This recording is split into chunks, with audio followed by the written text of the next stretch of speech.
What if that client that you're dreading to hear from is actually costing you more than you're worth? Hey there, I'm Mark Des Cotes, and I've been running my own design business for over 2 decades now. And one of the hardest lessons I've learned isn't about designing at all.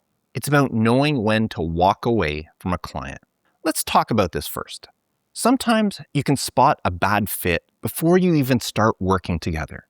You get a call from a potential client and something just feels off. Maybe there's a personality clash right from the initial conversation.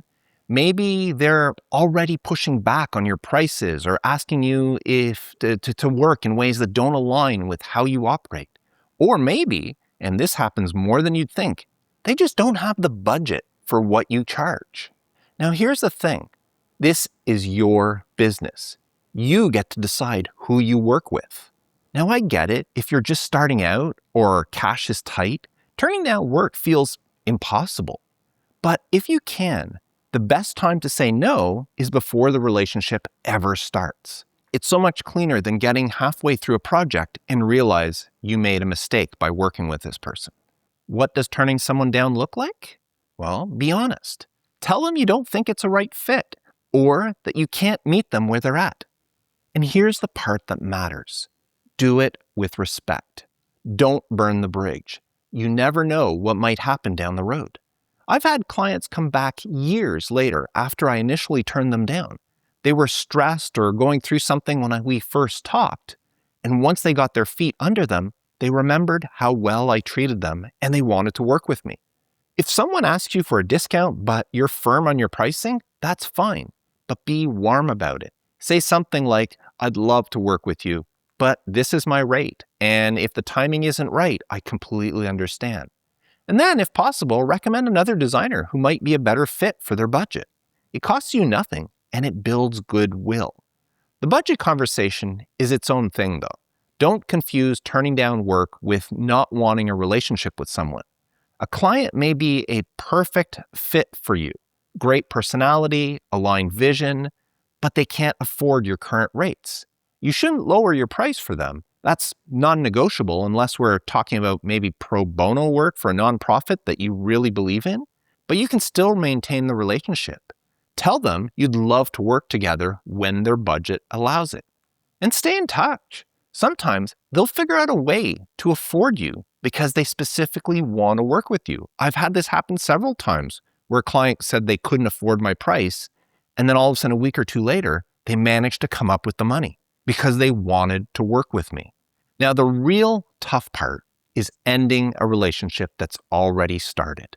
Now, this happens when a client has become someone you dread hearing from. You see their email pop up and your stomach drops, or their number appears on your phone and you just don't want to answer it.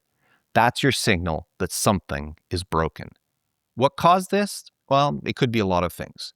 Maybe they're chronically late on payments. Maybe they're demanding in ways that cross the line, like insisting on sitting next to you while you design, or emailing you constantly asking for updates before you said you'd even have them. Maybe their communication style is draining, or they keep asking you to do things that compromise your values. I had a client years ago, one of my biggest clients, in fact, at the time, and I built brands for multiple companies under their umbrella. And we had a great relationship for years. Then one day, the owner asked me to design something for their new tobacco company, but I just wouldn't do it. They wanted me to create marketing materials that, in effect, would help teenagers start smoking. And I said no. It went against everything I believed in. There was no way I could do that and still live with myself. They gave me an ultimatum. Do it or we're done. And I chose to walk away and let them go. That was a lot of money walking out the door. It hurt, but looking back, I wouldn't change that decision for anything. Now, here's another example that's more about the breakdown of respect. I built an e-commerce website for a client and worked with him for about 4 years before I finally let him go. And he was a great guy, great project. And for the first couple of years, everything went smoothly. Then he began meddling with his own website instead of asking me to do things. And of course, that caused issues. And every time I fixed something, I'd send him an invoice, and then the payments started getting slower and slower. At first, it was a couple of $100s here that taking months and months to collect.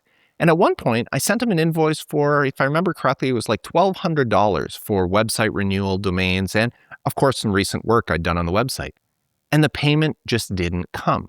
And I sent reminders. I was polite at first, then I got firmer. And eventually he emailed me back saying that he was in financial trouble and asked for another month before he can pay me. Now, I agreed. What was I to say? So I gave him another month. Then, after a month, he asked if he can pay in installments. And I agreed to that too. I just wanted the money that was due to me. But the installments stopped after the first one. And we went back and forth for almost a whole year of him promising, but never delivering, never paying. And finally, I told him I just couldn't do this anymore. It was the time of year where his domain and hosting were coming up for renewal, and I wasn't going to renew them. He needed to either take over the site himself or find somebody else to handle it. In the end, he gave up on the site, and I never got the rest of my money. And here's what I learned from both of these situations. It's not about being mean or coldly cutting people off. It's about protecting your business and your sanity. But you still do it with class. With the tobacco client, we ended on respectful terms. I never worked for them again, but years later, they actually started referring people to me. And with the website client, I'll never take him on as a client again, but I ended it as professionally as I could. I didn't trash talk him or get nasty or mean. I just said, this isn't working and you have to take your website elsewhere. And that was the end of it. So how do you actually do it? Break up with a client? When you've decided that it's time, tell them directly, but be kind. Tell them the relationship isn't working for you anymore. You don't need to go into a long list of grievances. Keep it simple. I don't think we're the right fit moving forward. Or I need to focus on other clients right now. That stuff works fine. If there's money owed, handle it however you need to, but don't let the financial part make you bitter. Sometimes in business, you have to write off a list. It's just the cost of doing work. Don't burn the bridge, no matter how much this client is bugging you. You really don't know what the future holds. Now, ending a client relationship is one of the hardest things you'll do in business, but sometimes it's for the right move. Your time and your energy matter. Your mental health matters. And honestly, your business will be better off when you're working with people who respect you and your process. Now, if you're thinking about ending a relationship right now, trust your gut. If you're still building your business and you need every client, maybe try one more conversation first. Set clearer boundaries. But if they won't respect those boundaries, you have permission to let them go. This is your business. Well, that's what I wanted to say. Subscribe for more real talk about running your design business. And whatever it is you're working on this week, stay creative.